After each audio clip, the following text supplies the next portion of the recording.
So my name is Mark Reinhardt.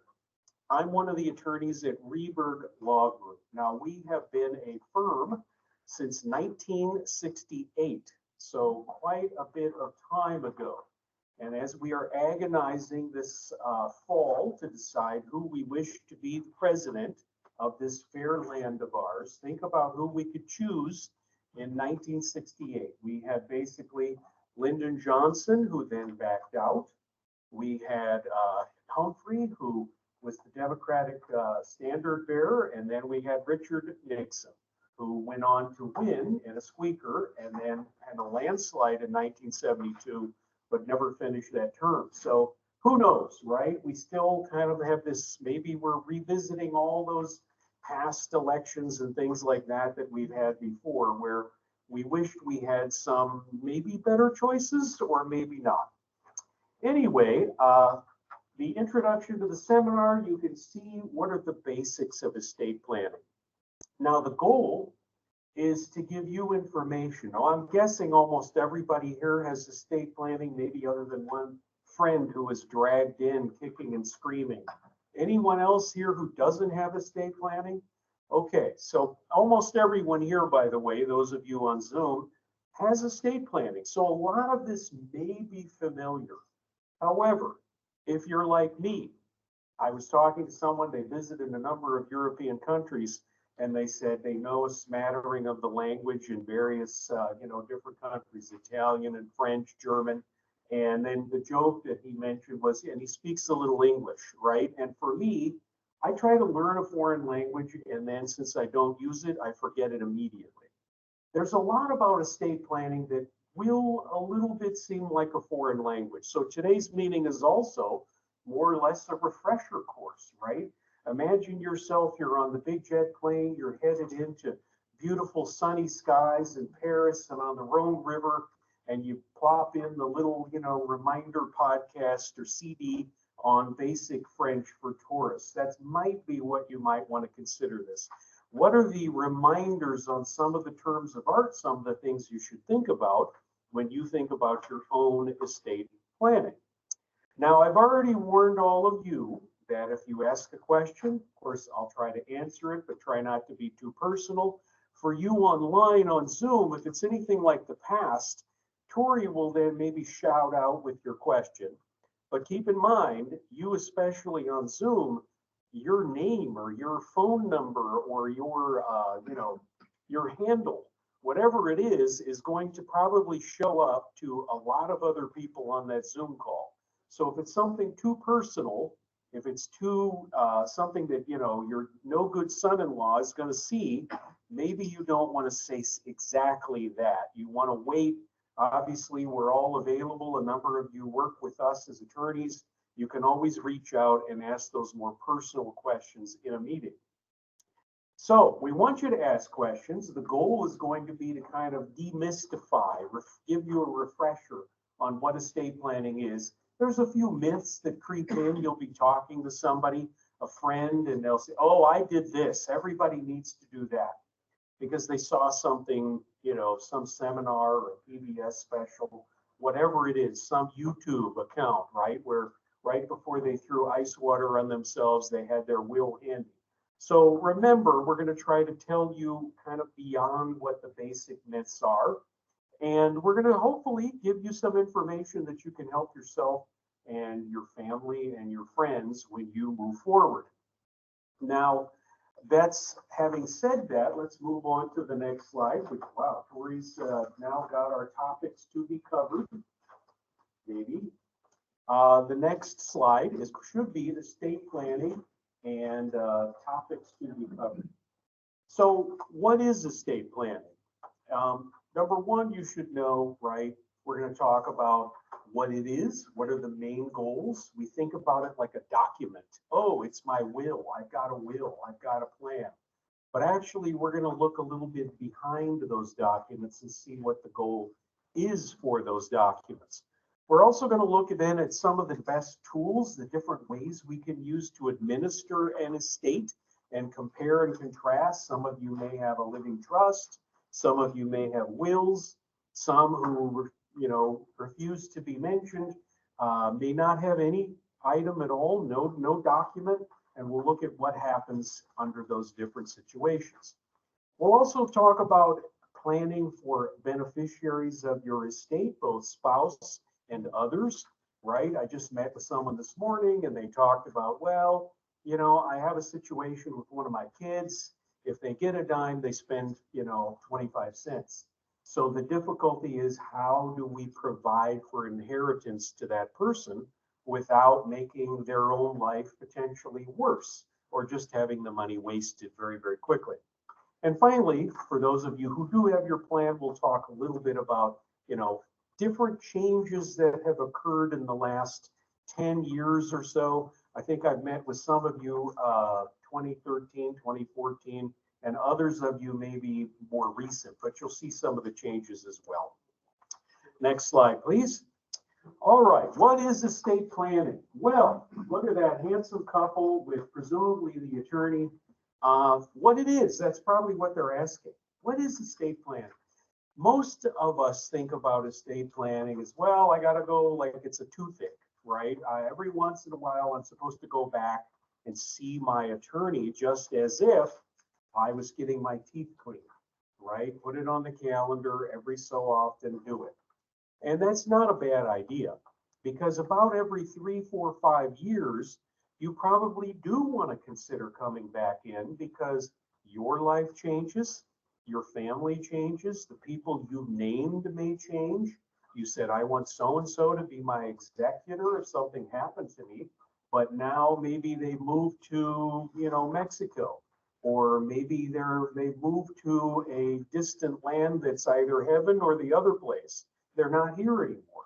And so you want to make sure you have just taken a look at that, and you're not surprised and go, holy cow, who did I name? I don't speak to them anymore. So estate planning you can think about as a process, not a one-time event, not something you're just sort of putting on the calendar necessarily, but thinking about, even if you don't come and see us, every few years or so, you go back, look at your documents, look at the names, try to remember what it is you have done, because there won't be the little attorney on your shoulder. It depends on how you think of your attorney as to whether we're the angel or the devil side. There won't be a little attorney on your shoulder telling you necessarily, hey, it's late, you better come in. Your documents won't change color after a certain period of time. And we don't, at least at the moment, we don't have any alarm that rings in your notebook. Maybe we should think of that patent. Okay, so anyway, next slide, please. Estate planning in its basics. Why bother coming in at all? Why should I do this? It costs money. I have to talk to somebody that I don't want to talk to, and share information I don't want to share. Well, behind it all, behind all the documents, right? What are the basic reasons that people come in for? Well, you can see it here, right? And number one is being in control. Do you want to be in control? Is that something you'd like to make sure? You earned the money, it's yours, right? You want to make sure that while you're living, you remain in control as long as you can, or you've at least named who can be in control if you can't be. And obviously, if you're dead, you can't be, so you want to name who's in control. The other thing then is you want to be in control of how the money is spent. Just in case somebody can't handle things, they're not the best with money, or there may be special needs. We'll look at these situations. And of course, you also not just want to be in control, but most of our clients would say, you know what, I just want to have peace of mind, right? I don't want to feel like, I'm not certain what's going to happen, or this is a difficult problem and I don't know how to resolve it. Oftentimes, believe it or not, your attorney will have seen this situation before. Each of us feels like, I'm the only one this has ever happened to. And oftentimes that's not the case. Many of the problems and situations we face are often problems that many of us face.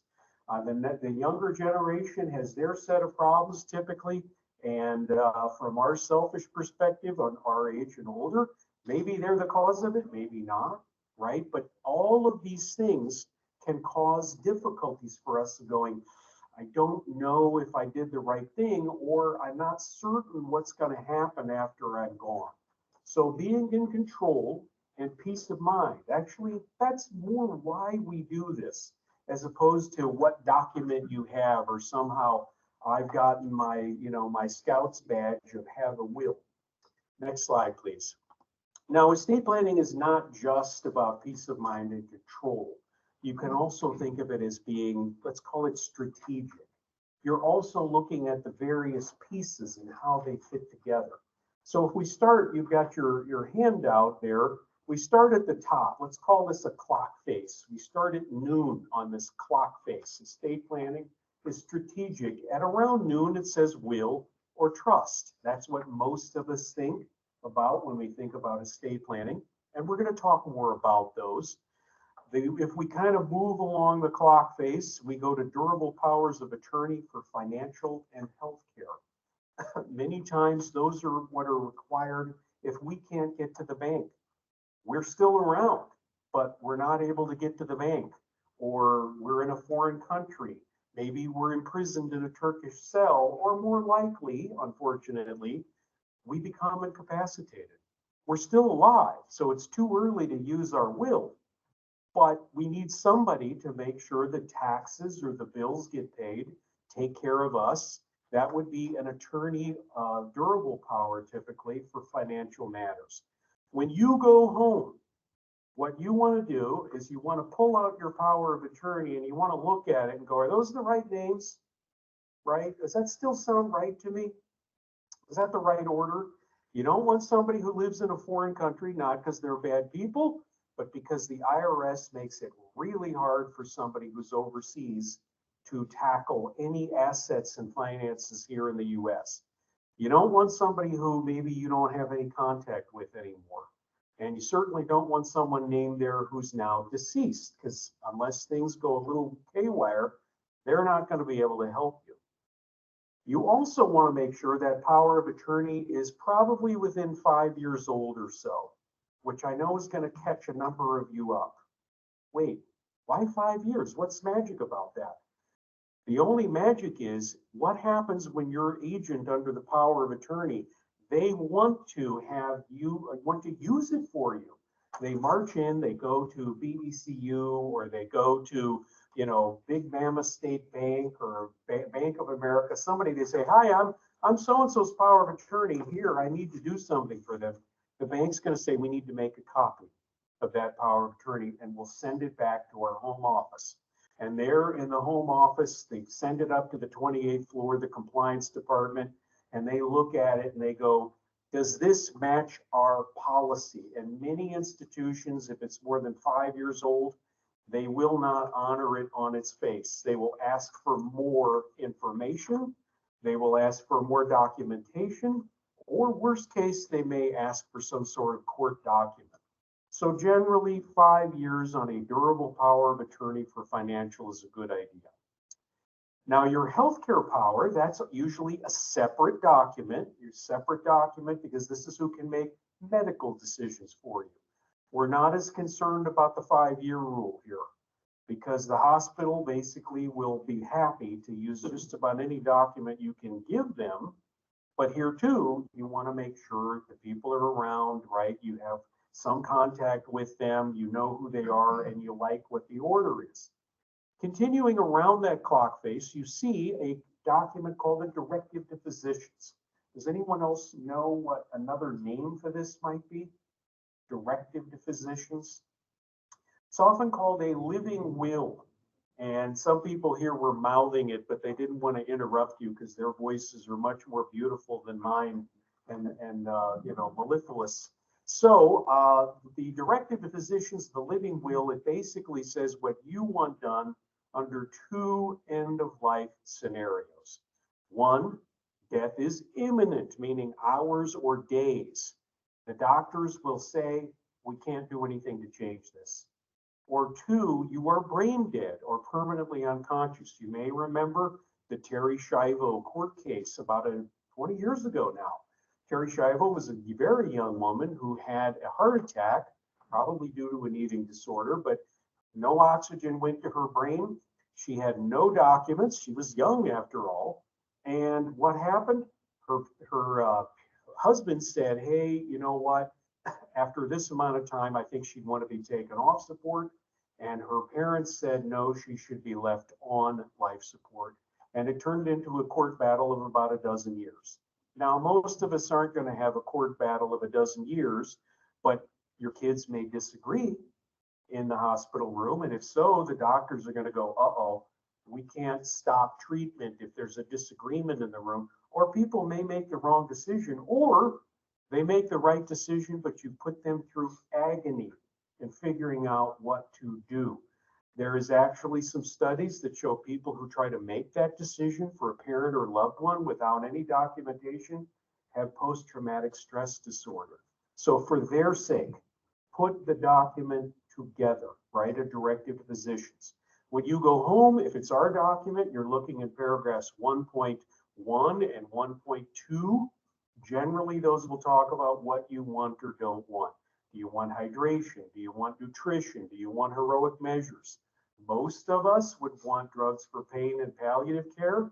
I've had a few people say for religious reasons, not that either. I've also had some people say, Mark, can I ask for double the amount of medication for pain treatment? And the answer is no, we really can't assume that's going to work. All right. So then we're turning along this dial again, right? And now we're at about 6 o'clock on the clock face. Are your assets properly titled, or do they have the proper beneficiaries? This is especially true if you have a revocable living trust, which many of our clients do. If you have a revocable living trust, remember, look at this. A main goal is to avoid having your name stuck on something after you're dead. So if it's a trust, if your name is on it, you then want to look into and see, does it also have a beneficiary designation, right? That's the goal with the trust. So one way or the other. There's a bit more to this that we'll look into in a few minutes. If you have a will plan or you have no plan, just double check who your beneficiaries are. Many times we will have, I just saw this recently, the financial planner moved from one institution to another. They used to work for X company, now they work for Y company, and some of the clients said, I want to go with you. All the paperwork got shifted over, and you know what happened to one of my clients? Their beneficiary designation did not make it over to the new company. It's an IRA. And now we're trying to figure out what can we do to get the beneficiary in that this person wanted. So double check your beneficiaries if you're not sure who they are. If you have a financial planner, just ask. Otherwise, yeah, you may have to go online or call the dreaded 1-800 number to get that information, but it is worth it. The mistakes that happen, this is probably within the top 10. Top 10 mistake. People don't know who their beneficiaries are. These things, if you have a beneficiary designation, it won't go through your will. It won't go through your trust necessarily, right? So you want to know who it is. All right, continuing on, we of course have estate tax planning. We'll look at this in a minute. That's another part of the big picture. If you just go in and march in and go to your local library, you grab a book off the shelf, you copy a will, I, Seymour, leave everything to my girlfriend, you can find a form for that, right? But that doesn't mean it's going to match with all of the tax and other goals that you're trying to do. There's plenty of forms out there, but are they doing what you want your plan to do? And for most clients, part of that is, hey, you know what? I'd love to be able to get more to my kids and give a little less to Uncle Sam or to Uncle Jay. All right. So then finally, who carries out the plan on this clock face? Think about who those agents are under the powers of attorney. Think about who your executor is. And if you have a trust, obviously who the trustee is as well, if you're not able to serve. All right, so we know that estate planning is about control. It is about making sure that you have peace of mind, but you're looking at the big picture when you are doing it. Next slide, please. Now, okay, that being said, we wanted to talk about estate planning maybe a little bit more specifically. What are the main tools. Option number one, next slide, is to do nothing, have no plan at all. And I've been reading now and then, you'll see these kinds of surveys. They will try to poll about how many people have a will or a revocable living trust. It turns out that most people don't. The numbers are somewhere between 67% all the way up to 80% of the people have no plan whatsoever. And I have good news and bad news for them, and that is that if you don't have a plan, the government has a plan for you. So if you think, hi, I'm here from the government and I'm here to help, is good news, then stay with nothing. But if that's not what you want, read on, right? Listen on. So the statute, there is a state statute. It's called intestacy. In just means without, right? Like inhumane or inhospitable. Intestacy, testacy means a testament. You die without a last will and testament or a plan, you have now put yourself into this statute which says where things go. Generally, the state statute here in this state says if you're married, what you have together, community property, will go to spouse. If you have separate property like an inheritance or something you had before the marriage, you have a prenuptial agreement, it may not all go to the spouse. What? Uh-oh, that may be a problem or maybe not. If you don't have a spouse, things will go down to the kids in equal shares. If one of the kids is dead, but they have their own children, their share will go down the chain. And we kind of travel down this bloodline. But if there isn't a spouse, there isn't kids, grandkids, etc., they're going to look up to see if your parents are around. Looks like most of us in here probably parents aren't still around. And if they're not, then it'll go to your siblings. Then if one of them is gone, it'll go to your nieces and nephews. So it goes all the way down the chain again. And only basically if we keep searching, we can't find anybody, right? Then we've got this huge problem. The state will come in and it's called to escheat to the state. Very rare this happens because we're looking around. But this is what gives rise to that statement about the laughing heir, right? You see the old movie and it's like my uncle, left me $1 million. And how is that? Because you never knew them, right? And this can often happen. You didn't know this person, no contact with them. They had a woman in Nevada. She was a school teacher, never knew this. I think it was a cousin who died. She ended up with like $1 million, right? Called the laughing heir problem. So if there are people in that chain, up and down kind of approach, you go, I really wouldn't want to give them any money. Haven't talked to my sister in forever. I don't approve of, the cult that my nephew is in. Maybe that's not the plan for you. Now, there are problems, of course, if anyone's under 18, because then a court's going to get involved. We can't give money directly to people who are under 18. And I haven't named a lot of people that many of us will include in our planning, such as stepkids, step-grandkids, right? Your son, your daughter, they remarried, their new spouse has kids. You treat them all like they're your own grandchildren, but they're not bloodline, right? That means they're not part of this intestacy plan. Who else isn't included? Pets. If you want to make sure your pet is taken care of or goes to a particular person, too bad. What about charities? What about causes? They're not included. And also, many times, a person's partner, if you're living with someone or your kids are with somebody, they just never got around to marrying, that can cause complications too. So most of us, right, certainly here in a session like this or on Zoom, are not willing to kind of stay in that zone. Do you get control? No. You get peace of mind? No. Is it strategic? No. It doesn't handle any of those. Next slide, please. So the main thing to know if you die intestate, meaning without a plan, there will be a probate when you die. Probate is a process that is required when your name is stuck on something after you die.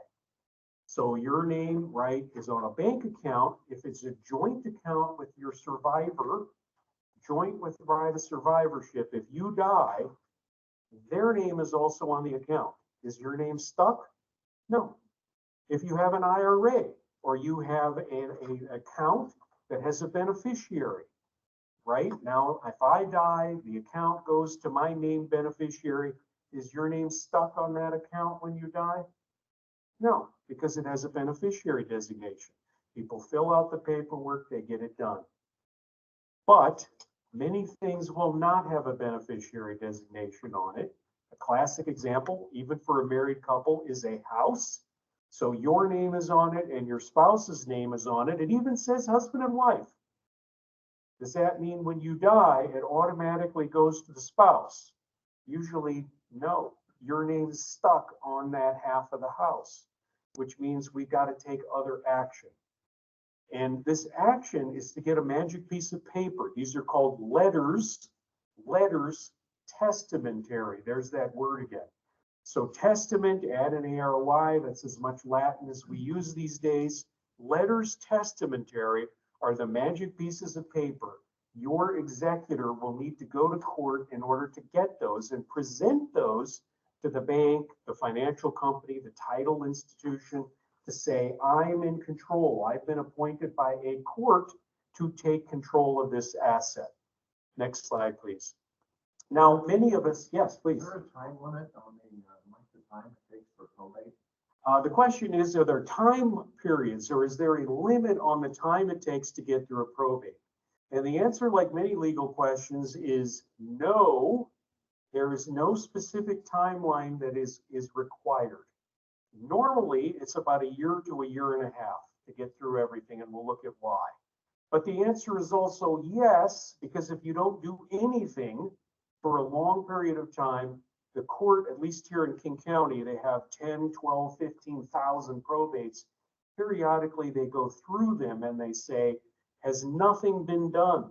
Has no filing in this probate occurred in the last year or so? And if so, they will administratively close it. But if you still have assets that are left in someone's name, the deceased name, you're going to have to reopen the probate, right? I've got a situation now, a bit unusual. The probate closed in, I think it was 2003, and they thought they were done. And now they just found out, oops, we left a piece of property in the deceased's name. We've got to go back and reopen that probate. So generally, we're aiming for about a year to a year and a half. Obviously, if you do nothing as the executor, you can also get sued for a breach of your fiduciary duty because you're doing nothing, right? That's by the other beneficiaries who are like, where's my money? Okay, so probate. We want to be aware. Don't be terrified of a probate. It depends on your own situation as to whether or not it's the best tool for you or not, right? This may be a reasonable way to go. We don't have the worst system here. There's no statutory fees. So you'll see Sue Zorman or, maybe somebody else will tell you about probates. They're thinking of California or New York, where it's 8% of the first 100,000 goes to the executor and the attorneys. And then it's 6% of the next 250,000. And very soon you're looking at tens to hundreds of thousands of dollars that go to a probate. In Washington, it's supposed to be what is reasonable in light of what's there, how difficult is it, the complexity, etc. The other thing is that we have something called a non-intervention probate, which means a court, if the magic language is in your document, will say, I don't need to be too involved in this because the executor trusted you and therefore so do I. And we can also avoid a bond requirement, which is the executor saying, I need to post a bond, just like Donald Trump is having difficulties now with, not because of a probate, but other reasons. He's having to post a bond for performance. An executor also is supposed to post a bond for performance with a court. If you have no will, you can't waive these things. So a court will require a bond in almost every intested probate. And you also, of course, aren't going to get non-intervention powers in most cases, which means the court's much more involved, a lot more time, effort, attorney fees, etc. Those of you who have a will, go home, look at your executor sections. If it's our will, it's probably around, I don't know, maybe Article 3, sometimes it's in Article 4. look in there, there should be some language saying, I grant or I give to my executor, my personal representative, authority to serve, right, without bond and without intervention of the court or non-intervention powers. If you don't have one of our documents, that language may not be there. So be careful. Okay, probate, next slide, please. This kind of answers some of the question about how long they usually take. Obviously it's a public process. So if you don't want people to know what you owned when you died, a probate is not the best way to go about it. It's basically time, effort, and money. That's what a probate means. You will get through it. It doesn't mean it takes a year and a half, right, to get through like even to get control of things. Typically that may be a month or so, but your executor has to do certain things at a certain time, in a certain order, in a certain way, and that process takes time. So generally the whole process from start to finish, it's about a year to a year and a half for most modest size estates these days. I guess you could say the standard fee might be somewhere a little north or south of about $10,000 for the attorney's fees. The court has a bunch of fees too, and then the effort you're putting on your executor, it's not insubstantial or insignificant. But, right, you're trying to decide what's best. If you have no plan, you are putting a lot of burden on your loved ones, right? If you have nothing, you don't know what's going to happen, and they're trying to figure it out. All right, that's the first option. Most of you haven't chosen that. Let's move on to option number 2, which is I want to title everything. Oh, forgive me. We have whether to judge whether or not. You can see that the basic idea on this slide. Forgive me. The basics, how complicated are things? Do you have relatives who are going to cause a problem? Are you worried you might have real property in more than one state? If you have property in more than one state, I have a timeshare in California. I've got some land in New Mexico. I have some mineral rights in Idaho. Guess what? You may have all probates or some administration in all of those states. You died a resident here, you're going to have a probate in Washington too. So if you have these problems, you're worried about this, doing nothing is the wrong choice. And we're going to learn in a minute, maybe a will isn't the best choice either if you have these situations in front of you. Thank you, Tori, my error. Okay, now option 2, which is titling. There's a kind of confusing statement at the beginning of the slide. It says, what you don't own, you can't plan for. What the heck does that mean? I talked about how if you have a beneficiary on your account, it goes to the beneficiary. But guess what? If they die, right, now who does it go to? You can look in the fine print of that contract, the IRA custodial agreement or the bank paperwork. That's who it's going to go to. They've decided who gets it next if people die in the wrong order. If you say, I want it to go to my nephew who's only 12, the IRA custodian is going to have a problem with that because that's someone who's under 18. I've literally had to go into court for a child's parents because grandpa left part of the IRA to grandson. And I'm talking to the court commissioner, the judge, saying, Your Honor, I need to get this young person's own parents to be appointed as the guardian for the purposes of this IRA. It's like, okay, now what? So you are leaving problems, right, by using beneficiary designations. Also, one of the main problems is we can't have alternates typically. You can on an IRA, but many things, it's like, if this person's gone, we don't allow any contingent beneficiaries on a bank account, or many times they don't allow it on, other kinds of accounts. You get one and one only. Finally, we can't do any estate tax planning with this kind because, of course, if you're married, you're undoubtedly leaving it to your spouse, right? And we're going to look at how this can cause a problem. So if you overuse your beneficiary accounts in an attempt to, I want to avoid probate, I'll just put a beneficiary on everything, you accidentally may cause more problems than you're solving because things are going to go all kinds of haywire because life is not predictable. When we sit down and we make decisions, we think it's about today. So here's another maybe tool a little tip for you. When you go back home and you look at your documents, I want you to think about now and the not yet. Now, does this plan work now? If it doesn't work now, yeah, you need to change it. But think about 10, 15, 20 years in the future. Will it still work? One of the things my clients get a little frustrated with me about is I will say, well, what if your son isn't around then? What if your daughter passes away before you? What if they're gone? What are you, Mark, you're insane. Are you a sicko? What's wrong with you? We need to make sure that if you don't get back in here for 10 years, right, then it still works. We can still avoid a big problem. So you're planning for the now and the not yet at the same time, which means to some degree, that idea of strategy is going to be a little bit of guesswork. You're doing the best you can. All right. Let's, by the way, don't try to add a child onto a deed, right, and make it joint with right of survivorship or something like that. We can talk more about that later, but if you're even tempted, don't do that without talking to an attorney, okay? All right, next option, community property agreements. This is for spouses only. So if you're involved with someone, they're a partner, or you're single, you can ignore this part. The bathrooms are out the hall. In fact, there's a deli down there. I think maybe you still have time to go grab a sandwich. You could come back after we've talked about this particular item. Community property agreement is when you want what I call an I love you, honey plan. I'm married.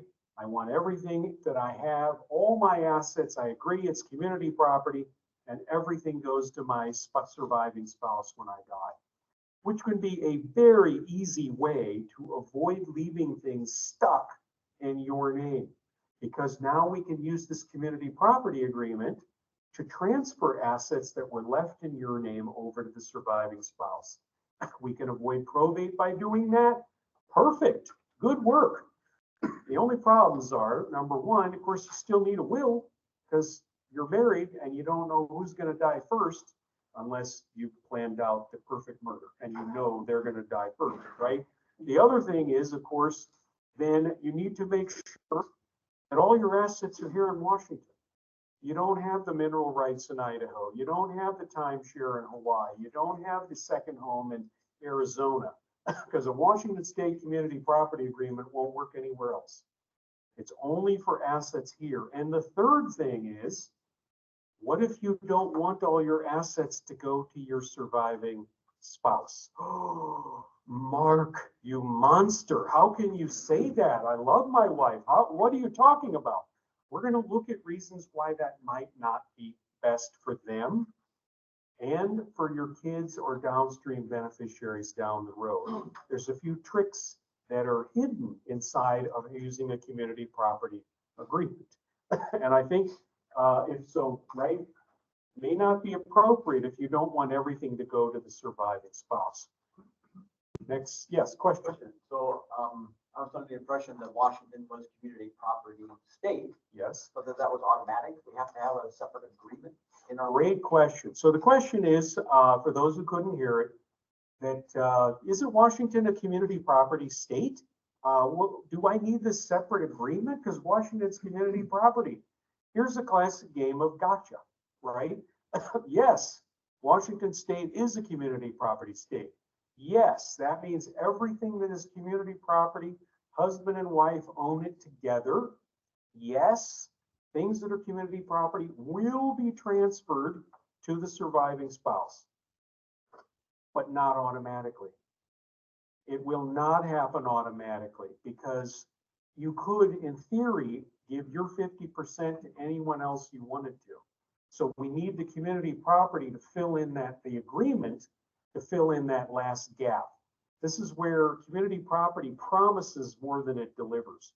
We still need some magic piece of paper to get the first spouse to die's name off the account, off the land. And usually it's the property, the real property, that causes the problem when a first spouse dies. And the community property agreement can do that. But if there is no community property agreement and you wanted everything to go to the survivor, no community property agreement, they'll have to go to probate potentially to get your name off. One more quick Yeah. question about, community property. So if one of the spouses has like a car in their own name, if we have this agreement, does that automatically then go to them for that agreement without changing the title? Yeah, the question regards an automobile and how would that work if it's in one spouse's name or another? The title isn't as important as the characterization of the property. It is community property. Don't tell the Department of Motor Vehicles, but it is incredibly easy to transfer a vehicle after you die. So basically, you're going to the Department of Motor Vehicles, you've got car title, you've got a death certificate, you've got what's called an affidavit of inheritance you're getting from the DMV, and a checkbook. And if you fill that out, affidavit means you're swearing this is true under penalty of perjury, meaning potential jail time. Then you swear all that's true, you fill it out, they'll transfer title. Okay, thank you. All right, so option number 4 is wills. Let's check our time. We're doing fine. All right. Now there is a, real issue, and then there's also a bunch of myths about a will. Most of us understand what a will is and does. A will is a tool that basically says who's in charge, where do things go, and how does it go to somebody else? Excuse me. And that will is sort of the directions, the rules of the road. This is how I want things to be after I'm gone. But there are a number of myths. So a will is a perfectly good tool. It'll avoid a mess, right? We can get things to people in the right way, in the right manner, and avoid a mess. But what we can't do, we can't avoid a probate. Remember how I said if your name is stuck on something after you die, there will be a probate? You've signed your will. Did you change title on your house or your other accounts when you signed the will? No, usually not, right? Everything stayed the same. It's still in your name. So even though you have a will, your executor, now the good news is you've appointed who your executor is going to be. You've said where things are going to go and how. So you have control. You have peace of mind. You've thought about it strategically, but it's still going to require a probate. So probate means that court process of getting that magic piece of paper, a letter testamentary. That's time, about a year to a year and a half on average. It's also money, 10,000 give or take on average, and it's effort for whoever you've named as the executor. That is often a shock to people. What do you mean? Why do I have a will? I thought I had a will to avoid probate. No, will is designed to go through probate. That's why when I said go home and look at your will, make sure it has no bond, non-intervention powers. Who's going to look at that? A court. Your executor is not going to be able to bring in your will and wave it around at a title company or a bank or a teller or your financial planner and go, see, it says here on page 4 that I'm the executor. They're going to say, we don't know if this is real. Maybe it's a fraud. Maybe you're still alive. You're locked in the basement and can't get out. They're going to say, go to court, get the magic pieces of paper, right? Your will help. It will help avoid a mess and make probate smoother, but it won't avoid probate. The next myth, of course, is, that if what happens if you have a long-term incapacity, that's where people have this mistaken idea. I've got an estate plan. I did a will. Well, wait a minute. What if you're still living and you lose capacity? Alzheimer's, dementia, the numbers are a little frightening about the percentages. No matter how well we try to eat or something like that, right? They're still there. So your will springs to life when? When you're dead, right? When a court says it springs to life after you're dead. It doesn't do anything for you while you're living. So that will is gathering dust if you have a long-term incapacity. What are we using instead?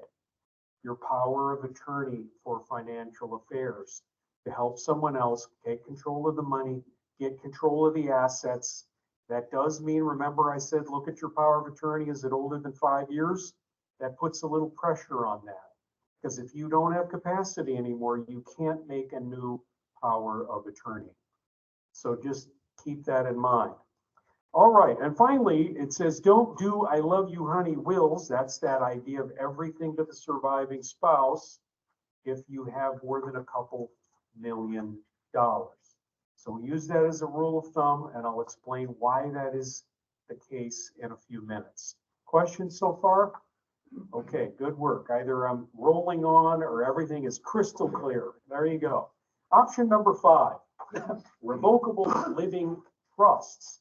Your revocable living trust. I want you to imagine, this is confusing sometimes for people. Imagine you go to the car lot and there's all these bright and shiny SUVs and pickups on one side of the lot. And there's all these, sedans and convertibles and hatchbacks on the other side of the lot. Generally speaking, when you're talking to your estate planning attorney, they're going to say, which do you want?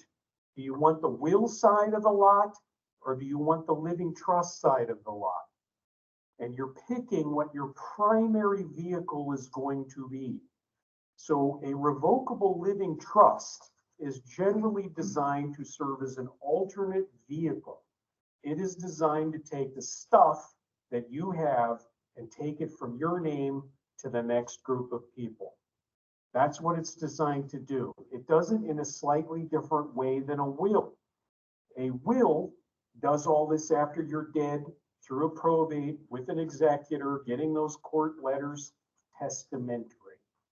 A living trust, the idea is it's living because you're around when you set it up. It is effective generally when you sign it, when it is executed. So it's called a living trust. It's called a revocable trust because that means you can change it and amend it and revoke it. So you can change it, you can revoke it. Wait a minute, who's in charge of this thing? You are, right? You set it up, it's your trust. You're the trustor, that's the person who can change it and amend it and revoke it. You're the trustee, that's the person who manages things. And while you're living, you're the beneficiary. The money is there for you. Why does that make any difference? Because now, if you become incapacitated, you're still the beneficiary, right? You're living, you're still the trustor because you created the trust, but you can no longer serve as the manager of the trust, the trustee. So the next person you've named, your successor trustee, the person who serves when you can't, they come in and take over, and now they can use the trust money to pay for your bills, take care of you, and we don't have to go to court in order to do that. And we also are not as dependent on a financial power of attorney. So we don't have that same 5-year concern that we did with a durable financial power, because with a living trust, we have a way for someone to get control of the finances, but they don't get it for themselves if you're still around. They get it to take care of you. They are a fiduciary, which I used that word before. That's a big fancy word for faithful, like semper fi or fido, being faithful to you as the beneficiary. When you're dead, your successor trustee then looks at what's inside the trust. We'll look at what that means in a minute. And they say, okay, what did you want? And your living trust is going to have a lot of those same kinds of language about here's who gets things, here's where they go, here's how, here's what happens if people die in the wrong order, right? You plan for the now and not yet aspect of your plan. We can do this because you've retitled certain assets, not all of them, not your IRAs, probably many of your bank accounts, right, are going to stay in your name, but we want to make sure there are beneficiaries on those types of accounts. For your qualified accounts, IRAs, almost always, generally speaking, you want people with birthdays to be the remote, the primary contingent beneficiaries on your IRAs. Your bank accounts can stay in your name, even with the living trust, as long as the trust is the beneficiary. But the other types of things, your brokerage account, your stocks, your mutual fund, your money market, the mineral rights in Idaho, the timeshare in Hawaii, the land, the second home you bought in Arizona. You can title those into the name of your revocable living trust. And now when you die, your name is not on those assets. Instead, it's in the name of your trust, and your trustee can get control of those. Yes, there's magic pieces of paper, but we can do almost all of them here in the office. We don't have to go to court and do it. We don't have to do a probate. So people like living trusts for a couple reasons. Let's go on a couple slides to pros and cons of living trusts. The pros and cons, right? We can avoid the probate, which means the estate administration, it's not a probate. Probate is public. Since we've avoided a probate, we don't have to have that public nature of it. We can reduce the fees because we don't have a court, someone in a black judicial robe looking over and saying, wait, I need to make sure of this. It's all done outside of court. And we can certainly help with incapacity protection. Your successor trustee can take over if you have a long-term incapacity. And finally, we can, of course, keep everything organized much more effectively because we're looking at titling of assets quite a bit more. There is a problem, a downside of a living trust, and you probably already smoked it out. That is, it's more work up front. You are basically saying, I'm going to tackle a lot of the work now while I'm living. I'm not going to let somebody else deal with as much problem after I'm gone. I will settle the mess now. And that costs more now, right? It'll be less later, but it would be more now to take care of it. You've got to properly title those assets. So if you're not certain, you've got a living trust, it's been 5, 10 years, reach out, schedule a meeting, because the attorney is going to talk to you about how are your assets titled? What's going on? You go, oh yeah, I forgot. We sold that house. We got a new one. Is it in the trust? Oops, right? What about the new account? How did you title that? Oops, right? We can get taken care of that now, not later after you're gone. So there is a lot of confusion, right, about titling. If you have a living trust, your tip to go home, look at how your assets are titled. Just make sure you understand it. What you should see in your living trust binder, probably it's under the assets tab in your notebook. We've been putting this memorandum under the assets tab, and it'll have general rules for how to title assets with a living trust. If it isn't there, it means you've not met with us in quite some time. It might be near the front of your binder. But this document is called memorandum, and at about page 4 or 5, there's going to be, assets and how to title them.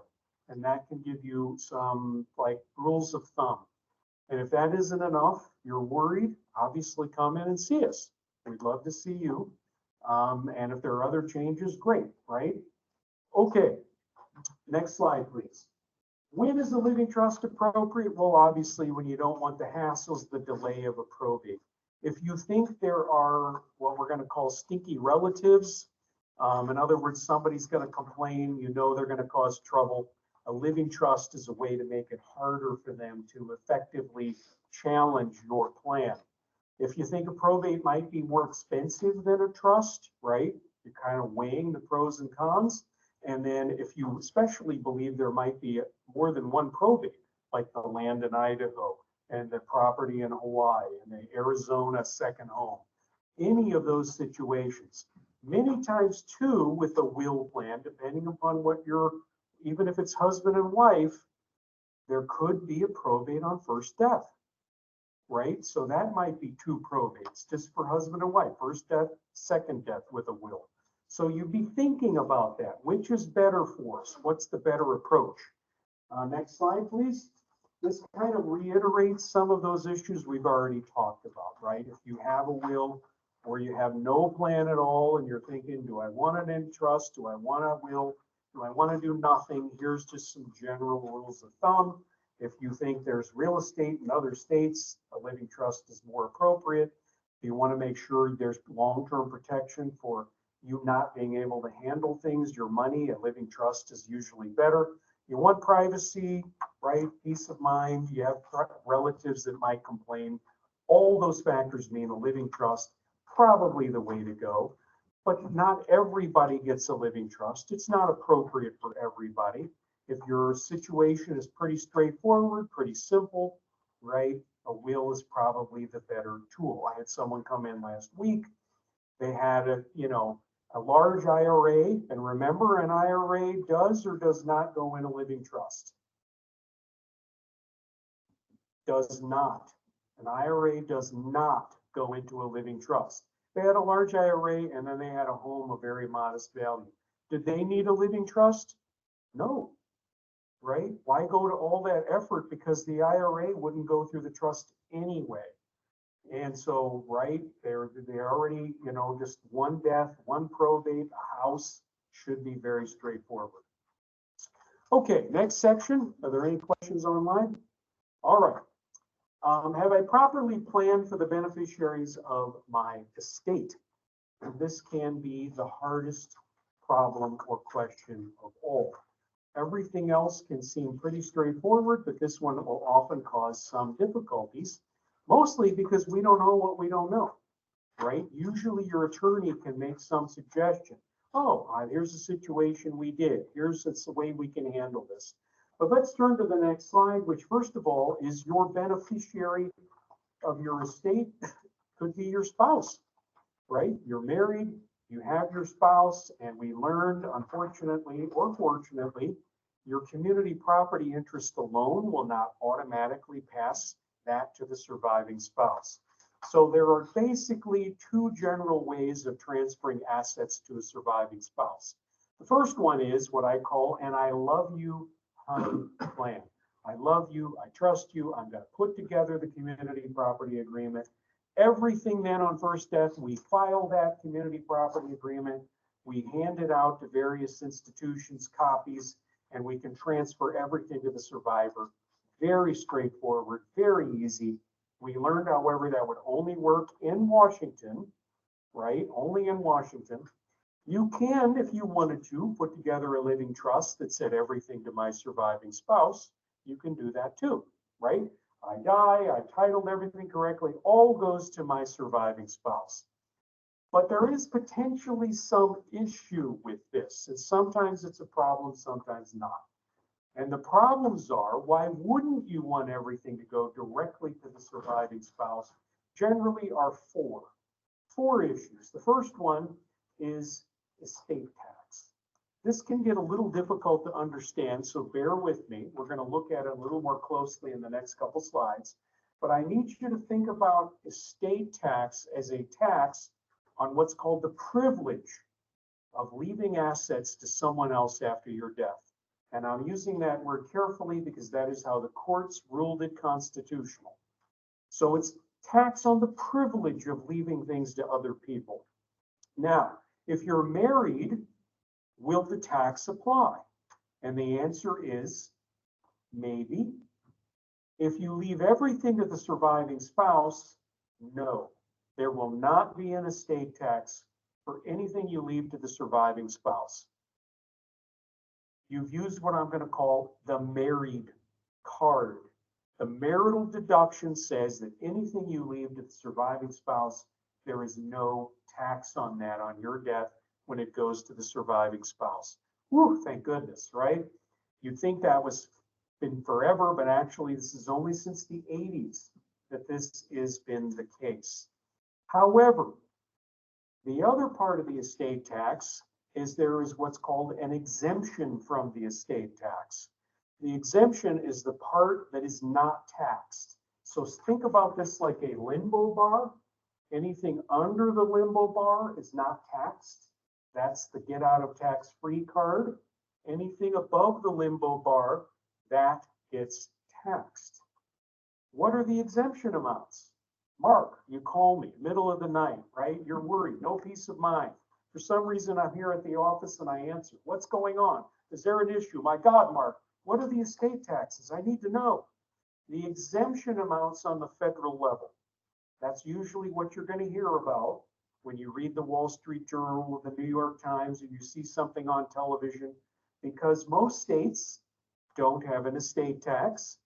And so everybody's worried about the federal estate tax. The federal estate tax starts at anything north of $13.61 million.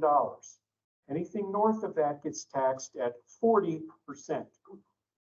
Now, let's pretend for a minute you leave everything to surviving spouse. You're under, altogether, all your assets together are under $13.61 million. They die, they have less than $13.61 million. There's no tax. The first death, you use the married card, marital deduction to get it to your spouse. Second death, you use your own, the survivors get out of tax-free card. 13.61 million, pretty good number. Uh-oh, wait a minute, danger ahead. That number, 13.61 million, is scheduled to go drop in about half on January 1st of 2026. This is legislation that was passed in 2017 under a Budget Reconciliation Act. The Tax Cuts and Jobs Act will go away. It will sunset when December 31st, the clock strikes and right, oops, you die 3 seconds later. We have a problem because your estate tax exemption on the federal side is now cut in half. We think that number is going to be around 7.5, somewhere around there. So now if you left everything to survivor and now they've got everything, right? Depending on what happened on first death, in most cases, they're still not going to be over 7.5 million. But if they are, you may have just thrown away one of your estate tax exemptions. You say, Mark, that's a pretty far-fetched example. There's no way we're worth that much. Whew, breathe a sigh of relief. I love you, honey. Everything to surviving spouse. Bad news. Washington State is a beautiful, lovely place to live. Despite the fact of our sports teams not doing all that well, we still love them, right? We love the area, natural beauty, surroundings, happy, pleasant people, cooperative. But Washington State also has its own estate tax. And the estate tax in Washington starts at anything north of $2.193 million. That is a very low bar. 2.193. Two questions. Number one, why are these weird numbers? They're supposed to go up with cost of living. So Washington State in 2006 said, hey, we're going to, anything north of 2 million, we're going to tax, and we'll raise that with inflation. Eventually they put that in cost of living. They only did that for about 3 or 4 years, and then they're using a technicality to avoid that number rising any higher. So that number's been set in stone for about the last 5 years. There's the technical reason they're doing it, which is the Department of Labor Cost of Living Index no longer exists for the various cities they were pointing to. They changed it to 3 other cities at the Department of Labor site. They're using that technicality. The realistic reason is the money is about 150, 160 million of estate tax in Washington State alone. And that goes to fund the Education Trust Fund. Remember when the legislature got held in contempt of court by the Supreme Court here? They're not going to give this up in all likelihood. But in any event, we're planning for the now and not yet. Anything north of 2.193 million, what is that taxed at? It's 10% for the first million over, 14% for the next million on top of that, 15% for the next million on top of that. It goes all the way up to 20%. So if you have 8, 10 million and you leave everything to surviving spouse, you've now significantly added on to your estate taxes for your kids. There's no estate tax when the first spouse dies with an I love you honey plan because they use the married card. But now the survivor only has 1 card left. Uh-oh, it's only 2.193 million. Where's my first spouse's card? We used the wrong card. So the first reason we may not want to use this I love you honey plan, estate tax. It's probably, if you have 4-ish million as a couple, not that hard to get to when you think about house, IRAs, retirement, you think about maybe life insurance, actually not that difficult, right? Or you're even at 3 million. If the survivor's left with 3, they're over. $3 million is about 800,000 over. That's an $80,000 tax on your kids before the money goes to them. So, right, that's the first reason you may not want to leave everything directly to your surviving spouse. Second reason would be what some of my spouses call, right, the hunk or the bimbo problem, right? We've got Bambi or Julio or Hank the hunk, whatever name you want to call them. Your surviving spouse, we do funny things in loneliness and grief. One of the things we often do, we get remarried. I will meet with somebody, I'll hey, let's put a plan together, then I'll meet with them. One or the other's passed away. I get a call 5 years later after the probate or the trust administration, Mark, I'm getting remarried. I need to come in and change my plan. Okay, right, we can do that. But sometimes spouses are a little bit concerned. What happens if all my money goes to Bambi, right? I die first, everything gets swept in because, the hunk or the bimbo have their own kids. They've got their own, I don't know, drinking and driving or drug problems, their own spending habits. What if they have their brother-in-law's a divorce attorney? Anything you left to your surviving spouse directly through the I Love You Honey plan is, here you go, right? It's yours to use, lose, or abuse. That may cause some people a little more concern. Another problem would be creditors if they're involved in a car accident or they're in a likely to be sued profession. Any doctor, lawyer, you name it, right? They get sued. What's community property can all get swept into that. What is theirs can get swept into it. And the final concern for some clients is if it's a blended family, right? We remarried, he's got his kids, I've got my kids, but when we're both gone, we'd like our monies to go to our separate families. In the meantime, we want to take care of each other. How do we do that? If I leave everything to my surviving spouse and they don't like my son, could they disinherit my son? Of course they can, because they're in charge of all the money. So the 4 reasons you may not want to do this I Love You Honey plan would be estate tax, creditors, and to protect your own beneficiaries. What do we do instead? How do we get out of this problem? We do it with what I call an I Love You Honey but plan. The idea being that I want to take care of you. I want the money to be there for you while you're living. But I want to make sure I'm taking care of some of these other problems along the way. So let's just go to the next slide, and I think then we will deal with some of these issues. Before we move on, we have some questions online. Oh, yeah, please. What do you think of transfer on death deeds for real property? The question is, what do I think of transfer on death deeds for real property? I would say it's just like a beneficiary designation. Use them with extreme caution. If it is in connection with a living trust, that's often done. But I will have people say, Mark, I've got 3 kids. I just am going to leave this property to my daughter through a transfer on death deed, and she'll split it up among her siblings. And the answer is that is a terrible idea, right? If you're depending on one of the beneficiaries to give it to the others, you're putting them in a real bind.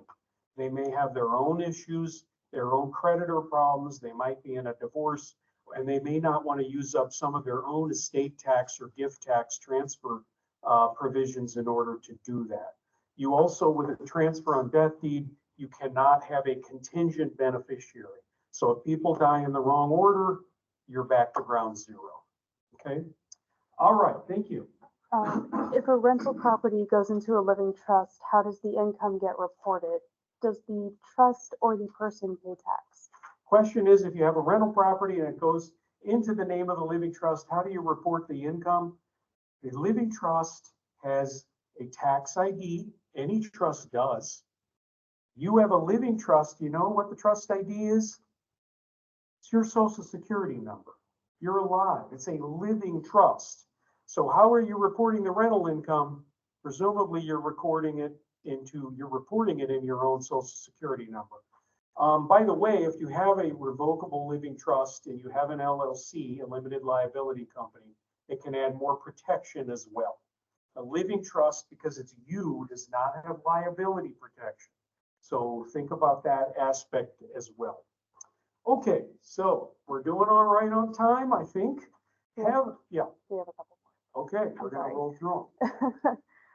With a revocable living trust, what are positives and negatives to put the trust, the beneficiary of an IRA, to plan for an AB type action to work around the Washington 1.2.19 number? The question is on an IRA, can you put it into the trust to, in one degree or another, to kind of what we're headed for, I assume. This may be a question the person needs to reach out to us directly to know fully what they're after. IRAs are tricky instruments. They're a great way to save, but they're not the best way to transfer assets down the road. We have come up with some of our own language to try to get what's called pass-through treatment on a trust to make sure that an IRA, the advantage typically is you stretch out getting the income back to you. The longer you're able to stretch it out, the more tax benefit from it. But you have to be very careful with the revocable living trust and an IRA.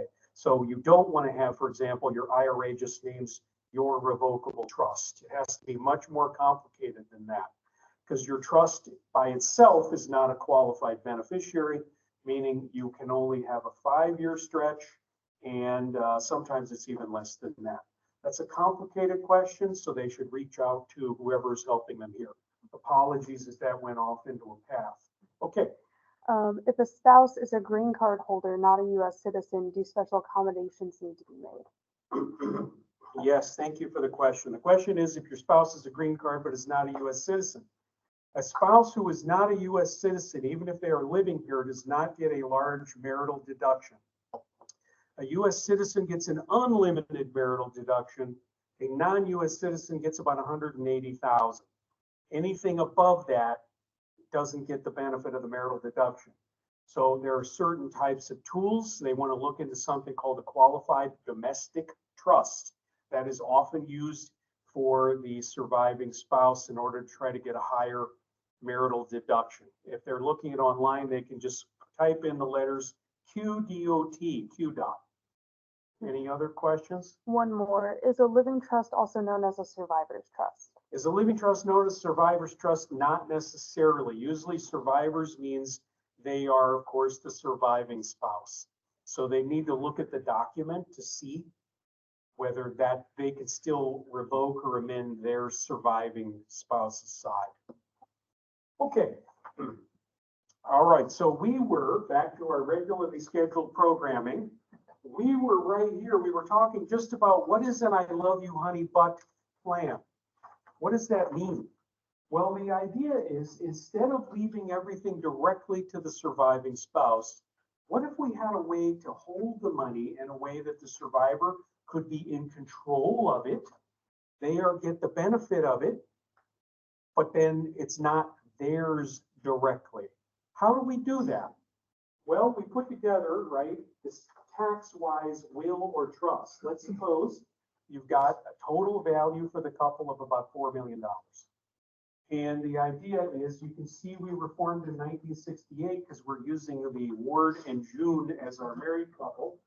Ward, when he dies, community property state, his side is worth about $2 million, right?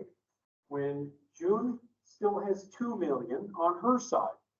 Ward, instead of leaving all of her money to June, instead of that, maybe he's worried about estate tax. Maybe he's worried about Eddie Haskell, who's hanging around June a little too often for his comfort. Maybe he's worried that June is gonna just go crazy, or he wants to make sure that, right, his money goes to, his kids in the right way.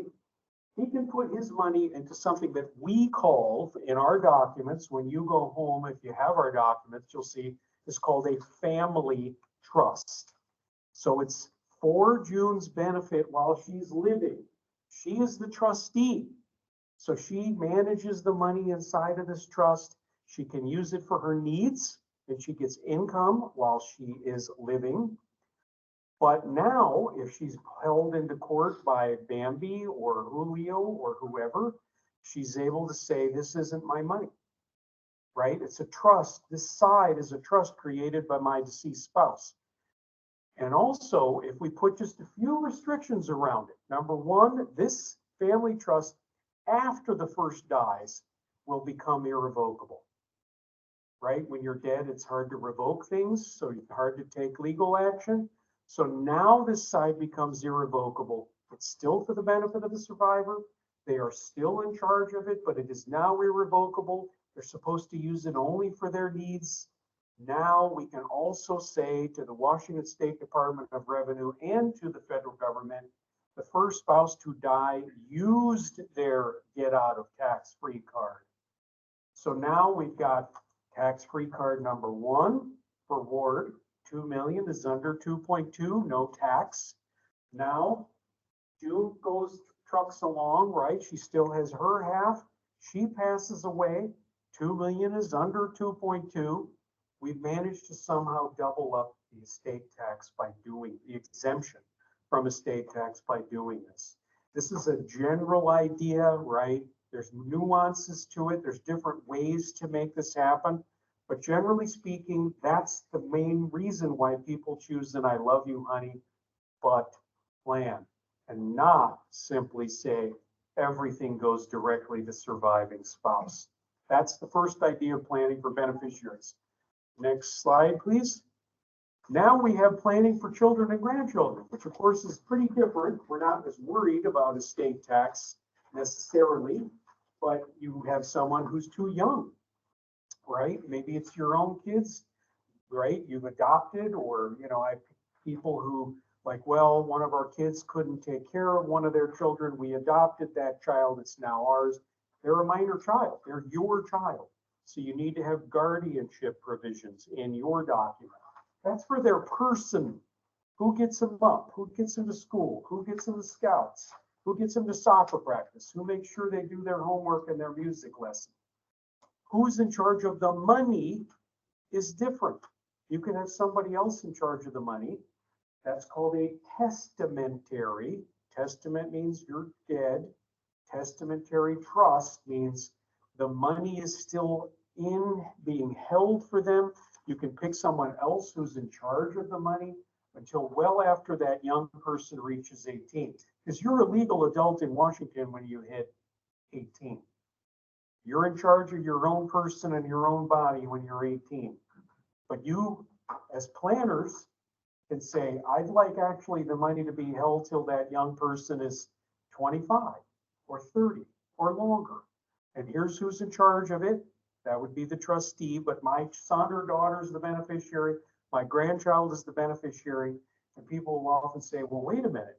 I want them to be able to use the money. I don't want them to wait till they're 40 or something. The money can be used for their maintenance, education, support, and health. Maintenance, education, support, and health. Your attorney may refer to this as a MESH trust, just an acronym: maintenance, education, support, and health. They may refer to it as a HEMS trust. We just switched the order. See how we did that, right? So it's the same type of trust. You can pick who's in charge of it. You can pick an older age. The money can be used, but then that child turns 25 or 30 or whatever age you set. The trustee says, here you go, right? While the money is in this trust, it's protected not only from that young person's own bad decisions, but it's protected against their own predators or creditors or problems. So it can be used very wisely in that way. We have minors, then there often is a problem with, I'm calling manners, right? We have people who are just irresponsible, right? Even though they're well over, right, 25 or 18, they're in their 40s or 50s, but they've never done anything. They're still kind of, you know, waiting to decide what to do with their lives. You may go, wait, if I give them money, they're just going to spend it, right? Or they're going to just immediately lose it. They don't know the value of having money wisely invested because they've never been taught. They don't know. So you can have longer trust for someone who you feel is irresponsible.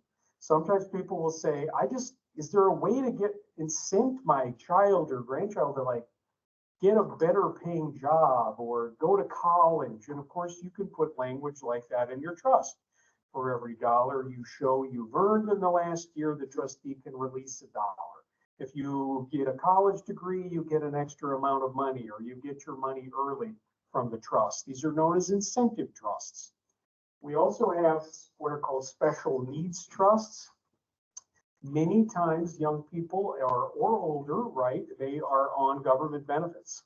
And many times these are what are called means or tested or income-based tested. It's not just what their medical qualifications are. They can't, from the government's perspective, have too much money. If you just leave someone money, that's their inheritance. Well, now they have money. The government's going to ask them, do you tell us every year what you have? They write down, oh, I just got an inheritance, they'll be kicked off of government benefits. These supplemental or special needs trusts are a way for someone who's on Medicaid or someone who's on, Social Security, SSI, not based on disability, just SSI, to keep their benefits, to leverage those benefits with the money you've left for that young person or older person. And some people will have a dynasty trust if they want a longer term trust for kids, or a common situation is there's a family cabin, right? The family's been using this. All of us went there as kids. It's the old lake property. Uh-oh, who are we going to give it to? Which child? We were all using it. And there's ways to kind of keep those going for generations by use of these long-term kind of trusts. You can actually, in Washington State at the moment, you can have a trust go 150 years. So not a bad amount of time. You look back in the mirror, 150 years ago was 1874, right? A little different country then, and I'm sure it'll be quite changed in 150 years from now. But this is a way for you to have a long-term impact on family, keep harmony in the family, that kind of thing. All right, questions? Online questions? No. Okay, we got to keep going while they're tired, while they're sleeping. Now, final slide, or close to the final slide, is going to be why probably many of you are here, right? We talked about how to remind yourself of what you have along the way. We've talked about, hey, when you go home, don't lose track of this. Let's do another tip like that. Go home and look at your binder. Remember the general rule. Anything that we have witnessed or notarized, do not write on. Don't write on that. But there's a lot of the documents, you'll see blanks that are like, who are my beneficiaries? Who are the people to contact if I die? Do I have personal effects, things that aren't in the house, that aren't nailed down, jewelry, artwork, heirlooms, collections, guns, the Harley, that I want to make sure go to a particular person? There are sections in your binder that have places for you to fill out. Why is that helpful? Because when you go home, you're also going to fill in those things. And you're going to tell whoever's next in line, your executor, your agent under your power of attorney, you're going to say, I keep the binder here. If something happens to me, go grab the binder and pick up the whole thing and go. What happens if you put the binder in a safe deposit box? They can't get to it, right? They're not going to be able to get to it at all on a weekend, a holiday, at night. If they can get to it, it's because you authorize them in life, which many of us don't do. But the other problem is all those times when they can't get in. So put it in a place where they can get a hold of it in your house, in a panic. Use what I call a 3 a.m. rule, meaning they're in a panic. They're tired, they're exhausted, they're on a race to the hospital. Tell them to pick up the whole binder so they don't try to find the right document and show up at the hospital with the wrong one. They've got the whole binder. Now they can have time while they're waiting and waiting and waiting to find out what's going on. If you've written down insurance information, doctor's information, medical allergies, all kinds of things, what you prefer, don't prefer, a huge help to them. So go home, look at your binder, look at all the things in it, but also consider filling out a lot of those blank pages that are designed for you to fill out. All right. Is your planning up to date? Da-da-da. Well, we talked about the first one. There is the sunset of the Tax Cuts and Jobs Act that was done in 2017. It's going to sunset. This is now looming ahead of us. Many estate planning attorneys think this will never happen. Congress will vote and will continue to have it go up. I don't know whether that's the case or not. I will tell you, I'm originally from Chicago area and I went to law school there. I practiced there for a few years and I know a few things based on that. Number one, the country is now what, 20 plus trillion? I think I saw one that said $28 trillion in debt. You know, a trillion here, a trillion there. It's real money, right? A trillion in debt.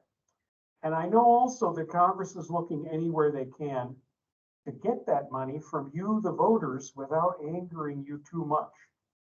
And I know that except in Chicago, dead people don't vote. So the reality is, right, they're going to be, in all likelihood, yeah, they're going to be looking to you for this.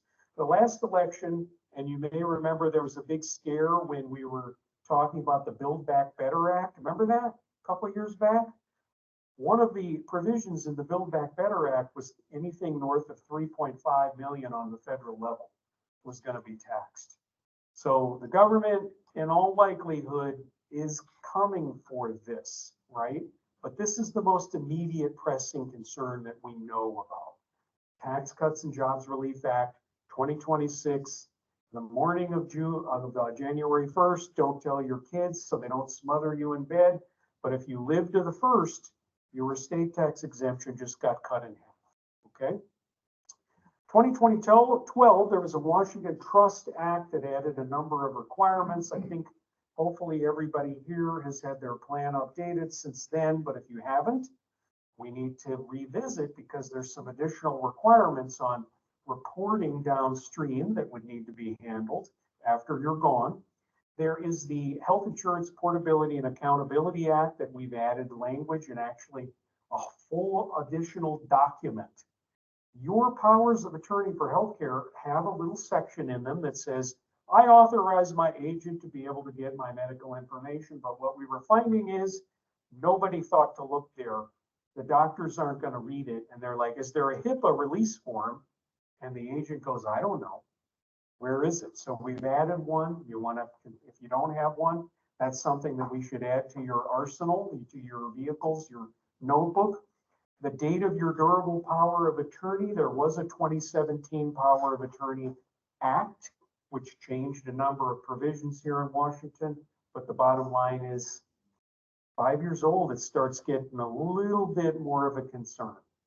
So you probably want to update at that point, or you know there's additional hoops the agent under your power of attorney may need to jump through. Finally, if there are changes, right? You go, hey, Mark, there's a change in the family. There is a change in what I want. There's a change in how I'm thinking about the family. My son was doing great and now he's not, or my daughter's now in the middle of a bad divorce, or I don't trust the son-in-law that I used to think was great, whatever it is. Your grandkids have had another 5 years plus, 10 years, and you go, uh-oh, that one's not right, turning out like we had thought. It's not too late to change. So you want to come in for a checkup if that's the case as well. All right, let's go to the next slide, please. Now, I have given a good amount of information. And, you know, the idea is here, it's not too late as long as you have your wits about you and you're above ground. But don't wait too long, because I meet with people and they go, oh, I'm fine, no problem. Oops, right? Turned out there was a problem. Now, none of us know the unexpected, but we all know we ain't getting any younger, right? So don't wait too long. Next slide, please. Okay, this giant amount of very fine legal print is to remind you, this is pretty generic information, right? General information. You can't go home and go, I'm going to change my will to be like this, that, and the other, X here, cross out there, and write your own will. Don't do that. That's where you're going to talk with the attorney about your specific situation. And they may say, yeah, you know, Mark talked about that in the seminar, but your situation, let's talk about this, right? So this is general information. Now, the next slide, I believe, is a very handsome picture. Look at those photogenic people. My goodness, where did they hire such pleasant looking actors to portray these attorneys? let's move on here. We've had enough of that. You may know we've moved slightly. So every 5 years, 10 years, we've moved, right? If we've moved, you probably know it's been a little, if you're still used to meeting us in Kent, it's been way over time, right? If your notebook is blue or green, I mean a light blue or green or gray, probably been long enough. You should come back in. We have a Bellevue office as well, so be aware of that. All right. Any questions we have? People know about the consultations. You can come in and see us and we'll kind of walk through things with you, figure out what's happening, give you a fee quote. There may be like a consultation fee. We're doing a fair amount of what's happening, what's going on before the meeting and during. And then we'll give you a fee quote at the end of it. If you worked with us before, you know the drill. Questions for me? Okay. Is there a tax benefit for having IRAs or other specific assets passed through the estate versus using a beneficiary? The question is there a tax benefit for having IRAs or other assets passed through the estate as opposed to an individual beneficiary? The answer is no. In fact, it's generally the opposite. There is a huge tax detriment to giving your IRA as a beneficiary saying to my estate. Number one, what that will do is an estate is not a qualified beneficiary. It will shorten the stretch out period. In other words, the IRA must come out generally within 5 years at that point, rather than being able to stretch it out longer, potentially 10 or more. The other problem is now you've made that IRA, which could have been protected from creditor claims. Your retirement account assets are generally protected from a creditor claim. You've now made that IRA subject to those creditor claims. So that would not be something I would recommend. Is that it? Is it possible to leave instructions on what you want in terms of care should you suffer dementia? It is possible to leave instructions on what you want in case of dementia. These are generally speaking informal documents where you're leaving, this is what I would like. There are some dementia care directives that are available. We don't offer those as part of our planning because they're kind of a please consider. Here's what I would like. And you can in your notebook let people know. Certainly you probably want to have that conversation with family members and also write it down in your notebook if there are specific, instructions. I regret to tell you, this is a very sensitive issue, but I will now and then meet with people and say, Mark, if I ever have dementia, I want them to pull the plug. I don't want to be kept going if I don't have any memory and I'm just basically done. The law currently does not allow that, right? Because we have this sort of problem politically with that sounds like euthanasia and who's in charge of that. Even though we want to be able to control our own destinies as much as possible, the doctors are not going to be willing to administer you to a drug that kills you because that technically would be murder. And your agent under your power of attorney, remember Dr. Kevorkian? He got in a little bit of trouble because he would go around and people didn't fit the idea of when you could withdraw treatment. Washington State, Oregon, many other states have what's called a Death with Dignity Act, a right to die, but there are very specific rules around that. Generally speaking, you have a condition that will be deadly, but it's more than 6 months out. You have to be able to self-administer. It's done through the direction of the doctors. So the answer is sort of not really what people want necessarily, but certainly you can leave people as much instruction as possible. Yes. Seems like at one time there was a gifting clause or something where per year or $10,000. Oh yeah, good question. The question is there some kind of rules on gifting? And the answer is, oh, of course there is. Estate taxes are a tax on when you die, but the federal government was smart enough to realize, wait, you could give away everything you have the day before you die, right? And then there's no estate. So the federal government has a gift tax. It is married to, it's coordinated with the estate tax, and it's called technically a transfer tax. In life or death, 13.61 million per person. But the federal government doesn't want to be bothered, let's say, with the minor stuff. You leave your child a bicycle, you leave, you take out your friend for lunch. Maybe you even, help your child put down a down payment on a car. This is called an annual exclusion. And the federal government doesn't want to be inundated with paperwork. So they say if it's less than this number per person per year, we won't require you to fill in any paperwork. That number this year is 18,000 per person per year. So you could go to each child, here's 17,999. You could go to each grandchild, here's 17,999. You probably want to hedge a little on the low side because technically if you then take your child out for a congratulatory dinner, you've now bumped over. What do you do if you bump over? You have to report it on a Form 709, a gift tax return, and that comes off your lifetime exclusion. An example, you give one of your children $1,018,000. Here's a check. The first $18,000 is covered by your annual exclusion, but you're obviously over that by $1 million. You file your Form 709, the government says, okay, we're going to put that piece of paper in your file. Now your remaining exemption is 12.61 million. Okay, great question. Thank you. Washington State does not have a gift tax yet. I haven't seen anything that says they're going to, but on the other hand, I thought capital gains were income, and your state does not necessarily believe that. So what do I know? Questions online? Okay, at the risk of ruining all my jokes forever, still have about 5 minutes? Okay, these were real life will and trust examples, right? People left money and they said, here's what I want. Here's how I want it to go. So Anthony Scott wrote in his will to my first wife, Sue, whom I always promise to mention in my will. Hello, Sue. Edith gave $50,000 to each of her children. She said that, quote, their money was not to be spent on slow horses or fast women, and only a small amount on booze.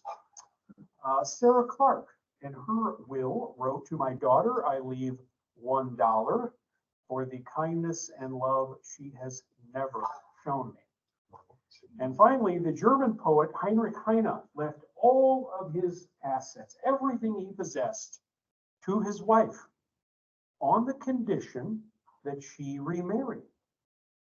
Because then he said, there will be at least one man to regret my passing. So thank you very much for your time and attention. I'll be here for questions if you have any. My cards are here. Heather and Tori are here if you want to set up any kind of appointment or anything like that. Those who are online, reach out to us by email or call if you want to set something up or you have more questions. Thank you very much for your time and attention.